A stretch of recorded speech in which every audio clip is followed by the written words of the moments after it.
Welcome back, welcome back. Thank you all for being astute and getting back here on time. There's nothing like a little fire alarm there to get the blood running and the juices flowing. Yeah, those steps, there's a lot of steps there, isn't there? Ladies and gentlemen, next up, it's a culinary demonstration that we're in for a real treat and a lot of energy, a very dynamic session. Frank Ponte, a culinary and country manager at Koppert Cress, has been globetrotting the plant specialist and expert in extracting natural aromas and flavors. With his innovative approach in modern gastronomy, Frank will show us how to bring out the essence of natural plants and enhance the flavors of our dishes. Ladies and gentlemen, Frank Ponte. Give it a warm welcome to him.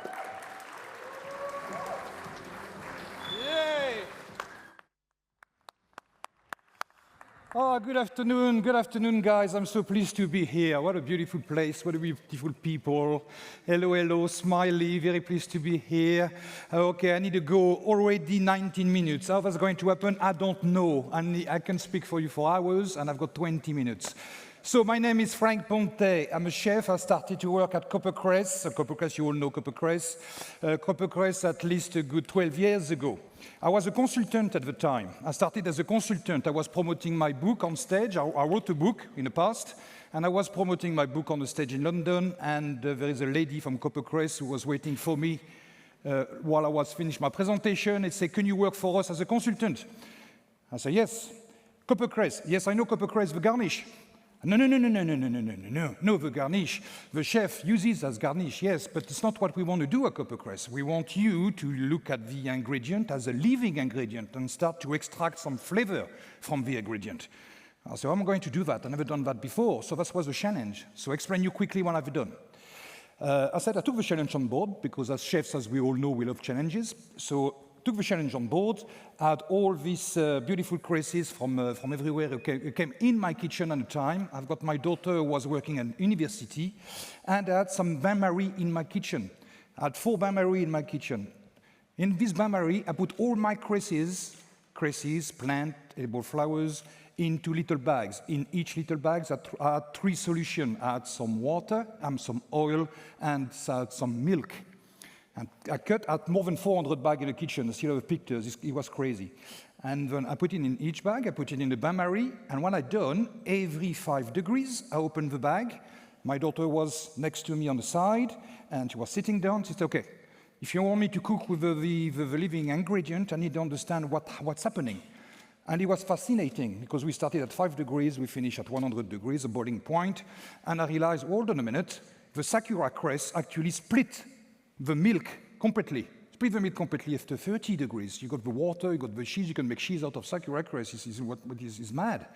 The lemon cress at 90 degrees is infused very, very well into the cream. Unbelievable, it works very well, so I could make a crème brûlée. Okay, that's fine. What else can we do? Shiso purple, I put the shiso purple, same thing. Didn't work at all, but when it was going at very high temperature, it started to taste very, very nice. Same with the Taoun cress. Oh, now that started to be interesting. Now I started to have my answer by opening my bags. I put everything on the plate. I realized also that the borage cress is a plant which is full of water. Even at 10 degrees, I opened the bag. Oh, it was smelling, put in the bin. And it's very simple. So all of that, discovery, that's how it happened. So I started to work for Koppert Cress on that section, on that culinary knowledge, and developing recipe with the plant into the dishes, not only on top, because on top, chefs, we can do that. We do that, we try to do that very well. You know, it's called food association and food pairing, and that's why we're going to do this afternoon on the vegan challenge to see if the cresses, the plant, edible flower has been used properly into the cooking. Not only as a garnish. So the garnish is my world 15 years ago. I know a lot of chefs do it, but me, I'm past this stage. So I'm very lucky to be here and to share that with you. So this is what I learned. Look, 15 minutes, goodness me. So you've got 4 different. First of all, what's the difference between a cress and a microgreen? A cress It's a specialty of plant, and you've got 5 or 6 plant we call Cress, and they're very easy to recognize, at all for your young girls as well here. That's little plant, and the little leaves look like little hearts, the shape of the heart. So you've got here the daikon cress, we've got a sakura cress, a mustard cress, and when you look at it properly, you can see little shape of the heart. You know that's a family of the cresses. So it's not the plant who's going to grow up to the roof. And you've got microgreens. So what is a microgreen? It's completely different. A microgreens is a plant to carry on growing. This is a town cress. A town cress originate from the plant of the Himalaya. This is a shoot of a tree who grow to 7 meters high. 7 meters high. This is the shoot of a tree you've got here. Not a cress anymore. So the flavor, all the flavor and of the plant change as well on the growing process. So it could be very nice have a flavor now, but in a few days' time, the shape of the leaf will change and the flavor will be a bit different. So this is 2. Then what I discover is very simple for you guys, because it's in a way, is my word, I'm fascinated by it, but I tried to break it down to make it so you remember this session. When you look at the plant, you can see a plant with a lot of water. Let's say the borage cress, for example. It's a lot of water. You've got water in the leaves, water in the stem. That's a cress, that's a plant you can't cook with, not on a direct heat. Otherwise, it turns very bitter, it's not very nice. So that's a plant to taste a bit like cucumber. The borage tastes a bit like cucumber. You mix it in a salad, and that works very well raw. Very, very healthy, very well raw. Now, you've got another one like the daikon cress I just talked about. So now you can see, hold on a minute, there is a lot of water in the stem, but not that much water in the leaves. That means it's very good for osmosis. So osmosis, if you make a broth, very good to start some soup, some potage, to have a very good stock, vegetable stock. You don't have to use any salt. This is fantastic, because in the kitchen, we all love our stock, but sometimes there are a lot of salt in it. So no salt at all. You need to do an osmosis with that. What is an osmosis, chef? You know. So you start in the cold water, you bring to simmer, you put a plate underneath, and you wait until it's completely cold. Okay, you've got 2 transmissions of flavor. One on the way up in temperature, another transmission of flavor on the way down. So it's a slow process, but it's a wonderful process. You end up with a liquid which is very green, and it tastes wonderful. On its own, you can just drink it like this. Use your plant also for flavoring things. This is why I'm here today, to show you. Next, you've got this type of plant here, town cress, I just talked about. When you look at it, it's a bit shiny, it's very sweet. Shiny, why? It's very shiny, so we can make an oil with it. We can make an oil with nasturtium, also with a town cress. That means you make an emulsion. That's a different things. Emulsion. Try to use a little machine, like a kind of a NutriBullet or something like this. Something very small with a lot of speed, and you get a very nice emulsion. The way I make my oil, myself, flavored oils, I just put them in the coffee filter. I do that at the evening, I put this in the coffee filter. The following morning, I come back and I've got a very clear oil in my jar. We don't throw away anything as chefs, and you know that. So what do you do with the pulp, which is inside the filter? You use the pulp inside the filter to use in somewhere else. You can make gnocchi, you can make pasta, you can make a little spoon to put in your mashed potato if you wish. So this pulp is very important as well. This is what I'm going to look with the other chef this afternoon, so we don't put anything in a bin. This is all about flavor in here. And the last one here, gosh, I've got 10 minutes left, impossible. The last one here is the shiso purple. Shiso purple, very dry. Very dry, goes very well on the heat, a little bit of oil, bitter butter. What happened? We've got no water whatsoever. So this one, no water in the stem, not water in the leaf. You put it in a pan and it releases flavor completely. So it tastes a bit like cumin, this particular one. But you put it in a dish. That's very good. So I'm going to show you quickly a syrup here. I'll try to pack a maximum in a little time. I think I need to speak for organization for next year to have 5 minutes more, see if I can deal with that. We've got syrup. So now you make a syrup, okay? We don't want to use E numbers. I'm going to make a very nice pink syrup. I do that all the time because they open the mind to the chef as well. We love our color, we like our E numbers. It's not about this. Us at Koppert, we leave Mother Nature speak. Okay, we respect our living ingredients. So I'm going to make a syrup out of the Ica leaves. So Ica leaves, if you ask, it's a part of the Oxalis family. Okay, Oxalis family. So what you do, a bit of water in a pan, and I try to do it as fast as I can. A little bit of water in a pan, a bit of sugar in a pan. You bring it to boil. You add your Oxalis in it. So obviously, I'm doing so quickly. You can imagine it's just water and sugar mixed together. We're not going to go into detail, but this is what it is. You get, when it's boiling, you just get your Oxalis into it. Is it maximum here? Yeah, I think so. Yeah, wonderful. You get that inside. So it turns blue first. I don't know if you see on the camera, but you can see it turns blue first, and then it is going to turn pink. Hopla. So what we do, we keep mixing very well. You don't want to wait for too long because you're playing with organic matter. So of course it's going to turn brown, and after it turns brown, it's going to turn dark. So you don't want that either. Once the syrup is done, you turn it around on the side, make a mess in the same time. We put this inside here. Okay, so I'm going to put that on top. So I don't know if you see well, but that gives you an Ica leaf syrup. So okay, that's a syrup of Oxalis. You can do that with a lot of different plants. So we used to make a syrups. We make flavored vinegar. We make flavored vinegar with the Zalotti blossom. We also make some beautiful broth, which I was just talking about. You know, it's like a stock. So we do that as well. Now, quickly, minutes. Restaurant Green Pharmacy. Green Pharmacy.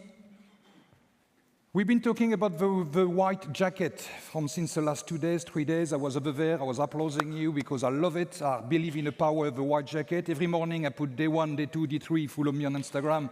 I always talk about the power of the white jacket. But you need to understand, why do we wear white jacket, guys? It's very simple, because long time ago, the white jacket was on the same level than the doctor, believe it or not. And it was centuries ago, before the restaurant happened. Restaurants come from the word restore. What does restore means? Make your body better.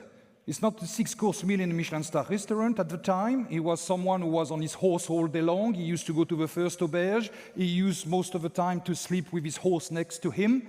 And the aubergiste, and the guys in the aubergiste, used to give him a nice plate of boiled meat or vegetable. He used to eat it, and he was ready to go again. That was restore our body. That's how restaurant happened. We were at the time on the same level than the doctors, because the doctors and us, people didn't get sick at the time as much because they were eating very nicely. This duty of care, you have a duty of care to remember that now from now, because we do a lot of things. I've been here for 3 days, and in the world in general. The duty of care of a chef is not only to make it beautiful and to make the portions big enough. It's also to the balance of your plate. You need to take care of your guests. You need to have an understanding of what you're serving your guests. We are responsible for that also. So when you put too much fat in a plate or too much sugar in a plate, you are responsible for that also, guys. It's not only about money, so more salt here, more sugar here, and we sell thousands. It doesn't work like that. And come back to the roots, you have a duty of care. So the duty of care is be careful of what you do and use the correct ingredient in your plate, at least to have a nice balance. Ica leaf syrups, yes. Mixed boxes. So you all know. I've been, as an introduction, I'm a country manager for France, UK, Asia, Middle East. I got all my colleagues and good friends in front of me. They see me a bit everywhere. I was in Kazakhstan 2 weeks ago. I was in Marseille last week.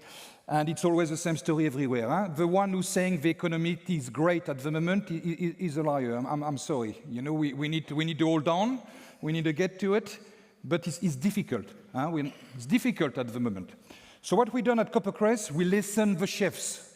So very open to listen the chef, to see their need, to adapt to their need, to adapt to the type of plant they want. So last week, I'm very lucky, We put on the market four boxes. So you can see there's not the big boxes anymore. If you can see, come to see us at the booth. We've got large boxes, but we've got smaller boxes. And the smaller boxes is only 8 per net per boxes. What happened at the present time, and I hope you will stabilize very soon, it's you've got a lot of people who sell their restaurant and prefer to have a smaller operation, which is easier to run with a wife on the front and a bit stereotype, but it's a bit like this. It's not only big corporations. So what do? We're offering boxes also with a name, because something else we realize. We've got 87 different variety at Koppert.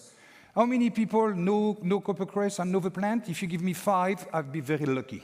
I realize that. I've been around quite a lot because we don't know. So my job is to show you what we have. That's why we're here with you guys in event at the World Chef, is to open your eyes and say, have you tested this? Have you tested that? The question always comes back, what have you done to it? Oh my God, well, no, we haven't done anything to it. Come on, come down. We haven't done anything to it. This is a green pharmacy. Before we used to, and come back again to the green pharmacy, before we used to have all these pills and syrup and whatever we put in our body, people use plants as a medicine. Every single plant had, and still have now, a use for our body. Okay? And things you might don't know as well, and I hope there's not too many butchers in the audience, or meat lovers. I love my meat as well, and by the way, and don't get me wrong, but we are not carnivores. You might not know that, but we're not carnivores. Okay? We're mammifers. Look at our teeth. We're in front of each other. Okay? We're here to grind. We build, human bodies build to eat fruit and vegetable, not meat. A carnivore's got 4-meter long intestine. Okay? A mammifer is like us. It's 14 meters because we have a time to digest. If you, at the end of the week, if you feel a bit bloated or a bit heavy on your stomach, it's very simple. Stop eating meat for 3 days, and you're back to normal. We forget that. Huh? We forget that. So, of course, I eat my meat as well. Don't get me wrong. I just put things into perspective. Okay? Why the macrogreens? The taller animals on Earth is the giraffe. The giraffe, she's beautiful. She's long. She's got a tongue like this. They give you a kiss, you remember well. And what she does, she goes on top of a tree and she pulled the little shoot. That's what she does all day long. She pulled the little shoot, the oldest mammifer. Think about that, the oldest mammifer on Earth. How amazing is that? How clever they are, this animal. We are nothing. We've been here for a little while, we are nothing, in my point of view. How clever that is. So why they do some shoot? A seed is very simple. A seed is like a rocket. It's like Mr. Whoever put a rocket in the sky the other day. They need a lot of energy to get out of the atmosphere, a rocket. A seed's exactly the same thing. The seeds need a lot of power to get to the stage of a macrogreen. When they arrive at this stage of macrogreen, that's where you have the most concentrate of nutrient and vitamins in the plant. And that's why you've got animal which is much more clever than us, who actually been eating these plants all their life. At the moment on planet Earth, you've got more than 400,000 plant edible flowers which people eat. If we go in a restaurant, we find some lettuce, some coriander, and some parsley for my good friend, and parsley. But the rest, you imagine what we can do with the rest. So, 1 minute 22, not too bad so far. We have the Asian mix, sushi mix, dessert mix, and cocktail mix. We make it simpler for you guys as well. I come back to the point, we've got so many varieties. So at Koppert, we have a research and development kitchen. I work with my colleagues as well. We sit down and say, how can we help the chef? We used to go to all the catalog and use 5. So what do we do? Okay, let's create 4 little boxes. Inside the boxes, you know exactly what you get. If you want a specification sheets from this plant, it's no problem. We can bring it to you. And this is why we're here and what we do. And I think, yes, come to see us. Come to see us, our little booth over there. I've got my colleague with me. I've got Jade over there. Hagan is over there as well, who came all the way from the Netherlands. Thank you very much. Yay! So what we've done, and you know what? I don't know if you see on the camera properly in here, but when you go back to the booth, I don't think, I can pass, yeah, we should pass the plate a little. I'm sorry for people at the back. We've got 3 plates, but this is the ultimate, thank you. This is the ultimate oyster, vegan oyster. So that's an oyster leaves. Inside the oyster leaves, you've got a bling blossom. Inside the bling blossom, you've got a little piece of salty finger, we call it. So don't eat the peg, obviously. Yeah? You can put the peg in your pocket for next time. Thank you. There we go. And please, so what you do, you just wrap it in your hand and you eat all in once. And I really hope that's not going to taste like parsley.